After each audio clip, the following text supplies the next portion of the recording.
오늘 말씀은 신명기 25장입니다. 우리 신명기를 통해서 삶의 여러 상황들에 대한 구체적인 규정들, 어떻게 해라 라는 이야기들을 계속하고 계셔요. 이때 사실 율법은 시대와 문화의 옷을 입습니다. 그 당시 시대의 문화가 그대로 드러나죠. 그래서 말씀을 문자 그대로 지금 현 시대에서 딱 그대로 적용하는 것은 사실 무리가 있어요. 그렇게 할 수가 없지요. 하지만 우리는 율법이 강조하려고 하는 정신, 진의를 파악할 수는 있습니다. 신명기 25장 오늘 읽은 말씀은 공정한 재판에 대한 이야기로 시작을 해요. 죄의 정도에 따라서 처벌을 달리해야 한다라고 말씀하시고, 또 그 뒤에 보면 죽은 형제에 대해 살아있는 형제가 해야 할 의무에 대해서도 규정하면서 죽은 자의 권리까지도 이야기합니다.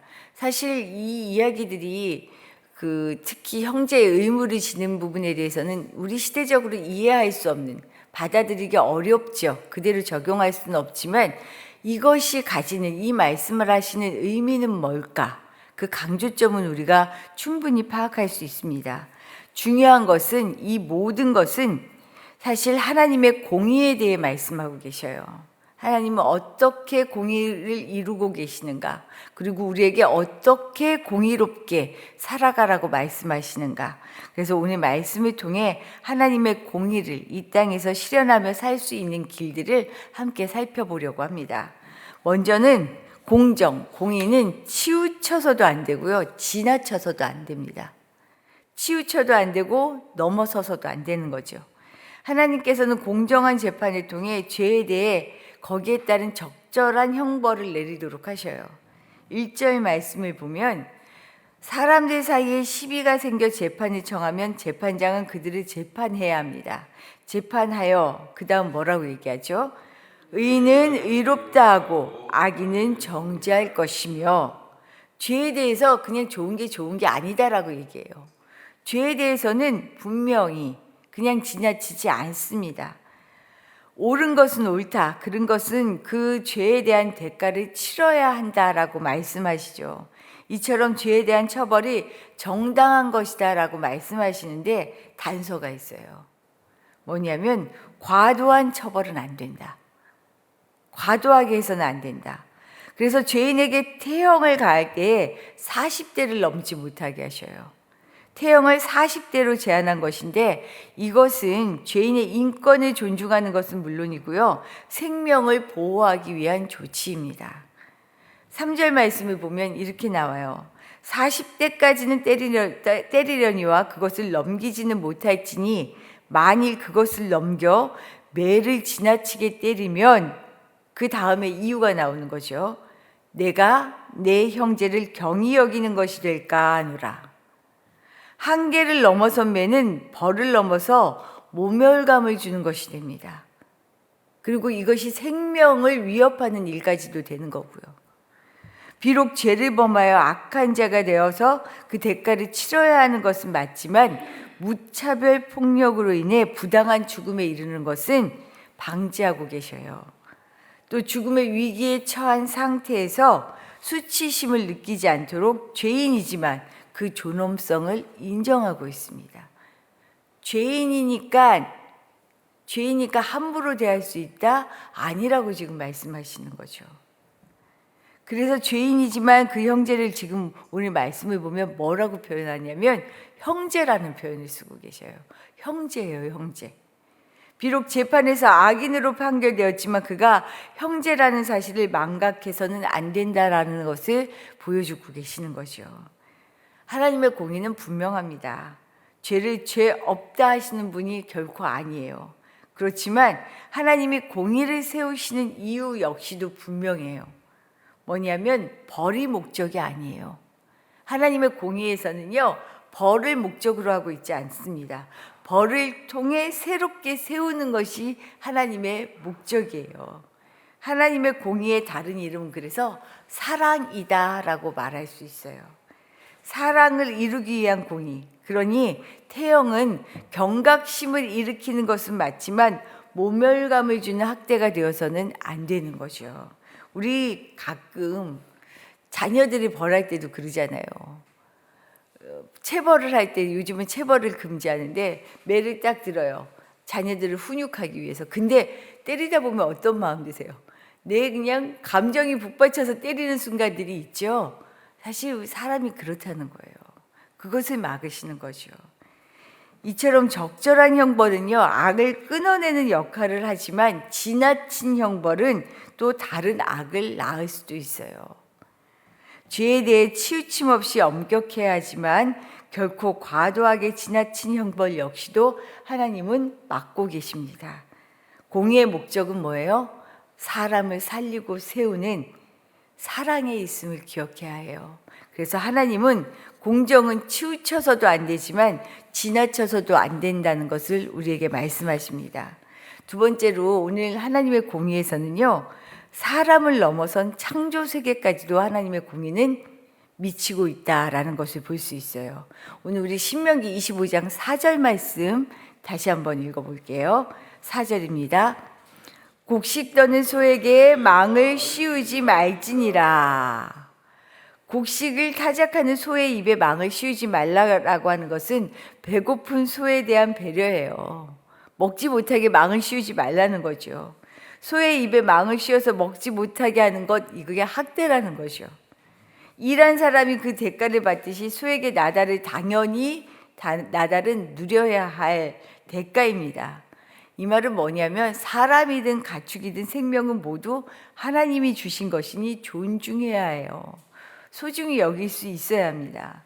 세상을 사랑하는 사람들의 방식이 편리와 이기심으로 무너지고 창조 세계가 무너지는 거 보고 계시죠?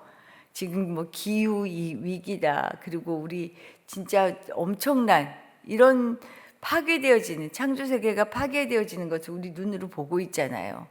이것을 경고하고 계셔요. 하나님은 처음부터 우리에게 창조 세계를 말씀하셨고 우리에게 잘 다스리라, 공존하라라고 명령하셨던 일이거든요.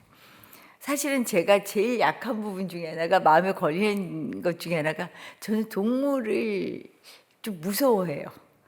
예쁘기보다는 동물이 이렇게 좀 징그러워요. 강아지까지는 괜찮은데 고양이는 눈을 못 쳐다봐요. 저희 집에 그 1층에 사시는 분이 길냥이들을 이렇게 돌보고 계셔요. 그러면 이렇게 막 꼬리가 잘린 고양이도 저희 집 앞을 어슬렁거리고 있고, 그런데 제가 간혹 그래요. 그 고양이가 제가 차에서 딱 차를 주차하고 내리면 저를 그윽한 눈으로 이렇게 쳐다보는데 저는 그 고양이를 보지를 못하는 거예요. 그러면서 속으로 뭐라고 얘기하냐면, 미안해, 내가 너는 차마 못 보는데 그냥 너 잘 지내? 혼자 그런 말을 중얼중얼 거릴 때가 있는데, 사실은 이런 태도들 하나하나 참 중요하지 않을까라는 생각이 들어요. 저한테 걸리는 부분인 거죠. 그런데 사랑할 수 없다고 해도 함부로 해야 될 권리는 우리에게 절대 없다는 거예요. 정말로. 우리가 어떤 태도로 세상을 향해서 살아가야 하는가. 하나님이 맡기셨다라고 하면 우리가 함부로 할 수가 없잖아요. 그 어느 것으로도. 이런 마음으로 하나님의 공의는요, 사람을 넘어서 창조 세계까지 있다라는 이 마음을 우리가 굳게 가져야 할 때다라는 생각을 다시 한번 하게 됩니다. 또한 하나님은 죽은 형제에 대한 의무를 통해서도 하나님의 공의를 보여주셔요. 오늘 5절에서 10절까지의 말씀, 형이 아들 없이 죽으면 형제들이 형수와 결혼해서 형의 가문을 있게 해주어야 한다라는 거죠. 문화적으로는 이해하기가 참 어려운 얘기예요. 지금으로서는 받아들일 수 없는 이야기죠. 그러나 이때의 문화로는 그래야 형의 가문이 이어지고 그 가족에게 주어진 기업도 지킬 수 있는 것이었습니다. 그래서 죽은 형제에 대한 의무로 그 당시는 여겨졌어요. 또한 형제가 없으면 어떻게 해요? 가장 가까운 친척이 그 책임을 감당해야 했습니다. 우리 룻의 이야기가 그거잖아요. 보아스를 만나서 가정을 이룬.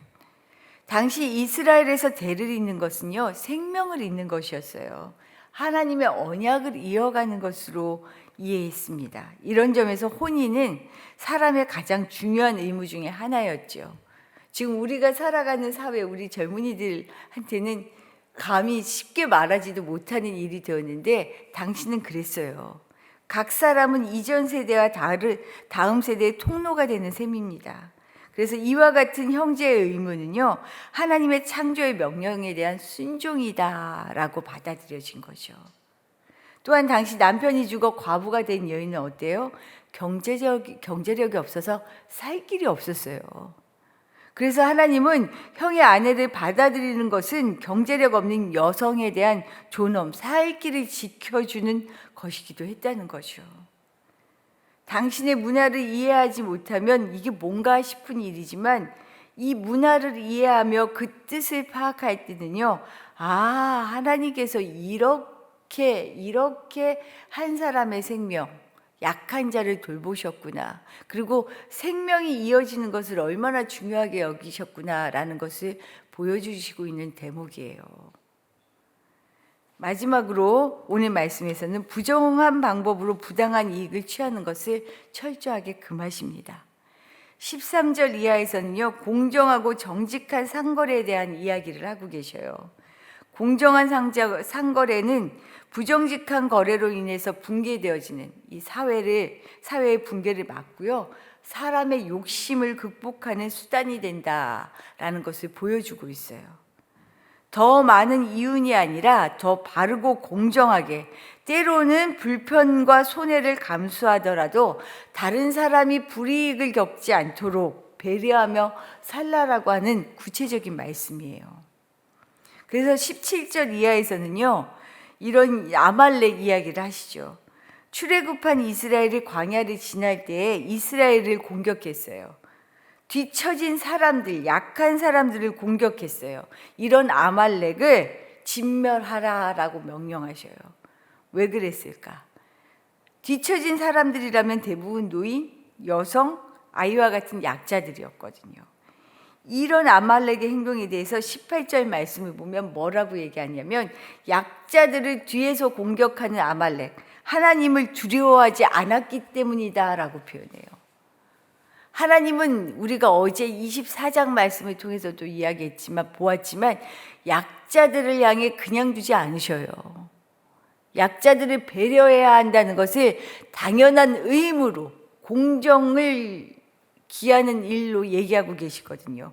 그런데 이들을 보면서 내가 두렵지 않으니까 이들이 이렇게 함부로 했지라고 얘기하셔요. 어제도 말씀드린 것처럼요, 약자 하나를 하나님은 당신에게 한 것과 똑같이 보고 계신다는 거죠.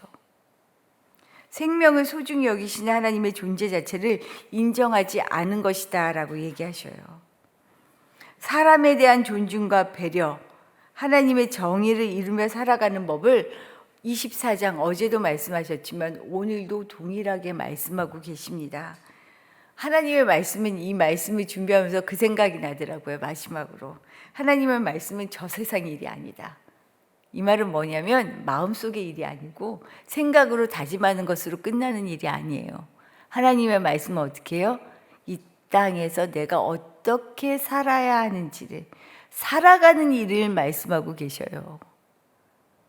내가 이렇게 살지 않으면 저 세상 일이 된다는 거죠. 아무것도 아닌 일이 된다는 거죠. 우리의 삶을 통해 하나님의 말씀을 살아내는 일, 이것이 중요하다라는 것을 다시 한번 생각하게 됩니다. 우리 하나님의 말씀을 정말로, 하나님이 오늘도 동일하게 말씀하시잖아요. 공의를 이루며 살아라. 치우치지도 말고 지나치지도 말고 정말 공의롭게 살아라 말씀하시는데, 우리 이 말씀을 살아낼 수 있는 하루 되시기를 축복합니다. 주신 말씀 생각하며 기도하도록 할게요. 하나님이 우리에게 공정을 얘기하실 때는요, 그래서 공의로운 심판을 얘기하실 때는 벌을 주려는 것이 목적이 아니죠. 다시 세우려는 것이에요. 사랑이 목적입니다. 하나님, 오늘도 하나님의 공의를 위해 사랑으로 살아가는 사람 되게 해주십시오. 기도하시기를 부탁드립니다. 어떤 순간에도 나는 이걸 정의를 이루기 위해서 하는 거야 라고 하면서 폭력을 휘두를 수 없고요, 함부로 말할 수 없고요, 함부로 행할 수 없어요. 사랑의 마음이 없으면 함부로 말하지 않는 편이 오히려 나을 때가 훨씬 많습니다. 하나님의 공의를 사랑으로 이루게 해주십시오. 기도하시길 부탁드리고요. 오늘은 우리 교회를 위하여 기도하는 날입니다. 우리 교회가 하나님의 사랑을 드러내는 일, 공의를 이 땅에 실현하는 일들을 잘 감당하게 해주십시오. 우리 교회가 하는 일 하나하나, 선교의 사역, 교육의 일, 때로는 진짜 화목하게 하는 코이노니아, 이런 일들 통해서도 하나님 하나 정말로 하나님의 공의와 사랑이 드러나는 일이 되게 해주십시오. 그렇게 기도하시기를 부탁드립니다. 우리 같이 기도하겠습니다.